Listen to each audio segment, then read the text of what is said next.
بسم اللہ الرحمن الرحیم۔ السلام علیکم ورحمۃ اللہ وبرکاتہ۔ معزز سامعین کرام، اگر دولت سنبھال سکتے ہو تو ناشتے سے پہلے سورۃ الکوثر کا یہ عمل کر لو۔ سورۃ الکوثر کا وہ نایاب عمل جس سے آپ مالا مال ہو جائیں گے، آپ کی مرادیں پوری ہو جائیں گی، آپ کی حاجتیں پوری ہو جائیں گی۔ اور یوں کہوں تو غلط نہ ہوگا کہ گویا سورہ کوثر الدین کا چراغ ہے کہ جس کے ہاتھ بھی یہ لگتا ہے، جو بھی اس پر عمل کرتا ہے، جو بھی اس کا وظیفہ کرتا ہے، جو بھی اس کو صحیح طریقے سے پڑھتا ہے، یہ اس کو دنیا میں بھی مالا مال کر دیتی ہے اور آخرت میں بھی مالا مال کر دیتی ہے۔ گویا یہ دولت کی تسبیح ہے، یہ رزق کی تسبیح ہے، یہ مال کی تسبیح ہے، یہ صحت کی تسبیح ہے۔ اگر آپ رزق کے لیے کر رہے ہیں تب بھی آپ کے لیے، اگر آپ دولت کے لیے کر رہے ہیں تب بھی یہ عمل آپ کے لیے خاص ہونے جا رہا ہے، اور اگر آپ جاب کے لیے کر رہے ہیں، کاروبار کے لیے کر رہے ہیں، ڈپریشن کو دور کرنے کے لیے کر رہے ہیں، تب بھی یہ عمل آپ کے لیے خاص ہے۔ لیکن شرط یہ ہے کہ سورہ کوثر کو اس طریقے سے پڑھیں جیسے ہم آپ کو اس ویڈیو میں اور اس وظیفے میں بتائیں گے، تو اس طریقے سے آپ نے پڑھنی ہے۔ معزز سامعین کرام، سب سے پہلے سورۃ الکوثر کا یہ عمل کرنے سے پہلے ایک بات بتا دوں، اگر آپ کی کوئی حاجت ہے، کوئی مشکل ہے، کوئی مصیبت ہے، کوئی کام پھنسا ہوا ہے، تو کمنٹ سیکشن کے اندر آپ نے اپنی دلی تمنا، اپنی حاجت، اپنی مراد، اپنا مسئلہ بیان کرنا ہے۔ ارے مفتی صاحب کیوں؟ کیا ہوگا؟ ارے بھائی یہ ہوگا کہ ہفتہ وار دعاؤں کا سلسلہ شروع کیا ہوا ہے، اور اس میں آپ کے لیے بھی دعا ہو جائے گی۔ نہ جانے کس کی آمین فرشتوں کی آمین سے مل جائے، نہ جانے کس کی دعا فرشتوں کی دعا سے مل جائے، اور اس کی دنیا بھی چمک اٹھے اور آخرت بھی، اس کے مقدر کے بند تالے کھل جائیں، اس کا نصیب جگمگا اٹھے، دولت سے وہ مالا مال ہو جائے، اس کی نسلیں 7 نسلیں بھی اگر بیٹھ کر کھائیں تب بھی اس کو ختم نہ کر سکیں۔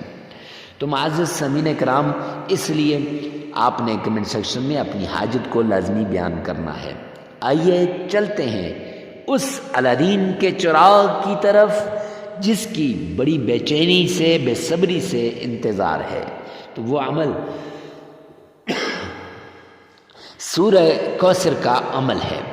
ناشتے سے پہلے خالی پیٹ یہ عمل کرنا ہے، اور یاد رکھیں 7 دن کا یہ عمل ہے، آپ نے لگاتار اس عمل کو کرنا ہے، اور اس عمل کو کرتے وقت آپ نے ناغہ نہیں کرنا، اور اس عمل کو کرنے سے پہلے آپ نے اس بات کا خاص خیال رکھنا ہے کہ آپ نے ہر روز صدقہ دینا ہے۔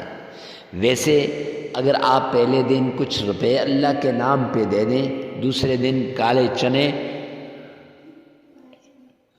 اللہ کے نام پہ دے دیں، اور تیسرے دن آپ چاول چنوں والے بنا کر اللہ کے نام پہ دے دیں، اور چوتھے دن شربت بنا کر، اگر یہ دینا مشکل ہو، یا ایسی جگہ میں ہو، یا ایسی کنڈیشن میں ہو جہاں نہیں دے سکتے، تب آپ نے کچھ روپے اللہ کے نام پہ صدقہ دے دینے ہیں۔ پھر اس کے بعد آپ نے یہ کرنا ہے کہ رزق کی تسبیح کرنے سے پہلے آپ نے خالی ذہن ہو کر تنہائی کے اندر اس عمل کو کرنا ہے، تاکہ کوئی آپ کو ڈسٹرب نہ کر سکے۔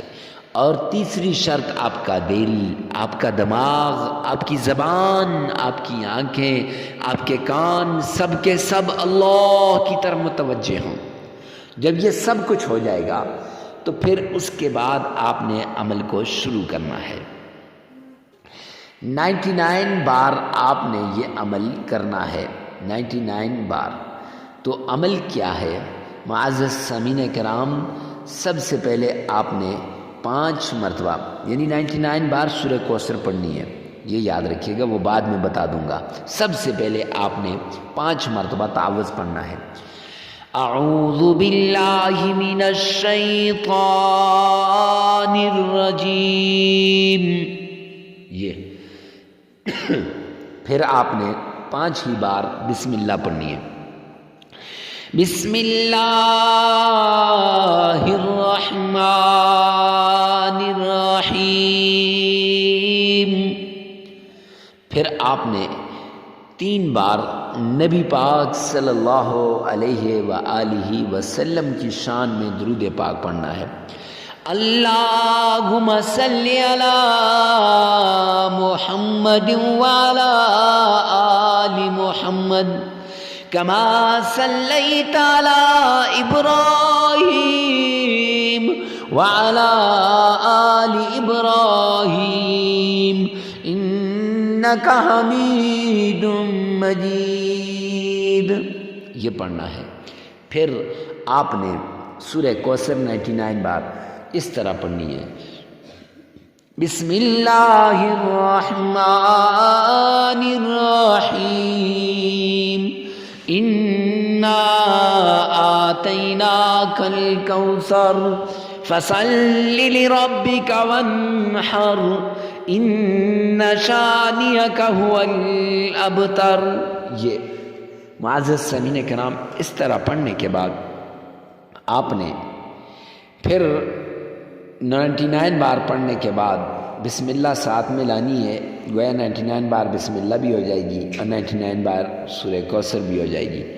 پھر آپ نے بسم اللہ پڑھنی ہے اور 3 مرتبہ درود پاک پڑھ لینا ہے، 3 مرتبہ، اور پھر 33 مرتبہ استغفار کرنا ہے۔ استغفار اس طرح سے نہیں استغفر اللہ استغفر اللہ، بلکہ اس طریقے سے کریں استغفر اللہ استغفر اللہ، عمل مکمل ہو جائے گا۔ عمل کے دوران ناغہ نہیں کرنا، جگہ کی قید نہیں، وقت کی قید نہیں۔ ویڈیو کو ثواب کی نیت سے صدقہ جاریہ سمجھ کر شیئر کرنا مت بھولیے گا۔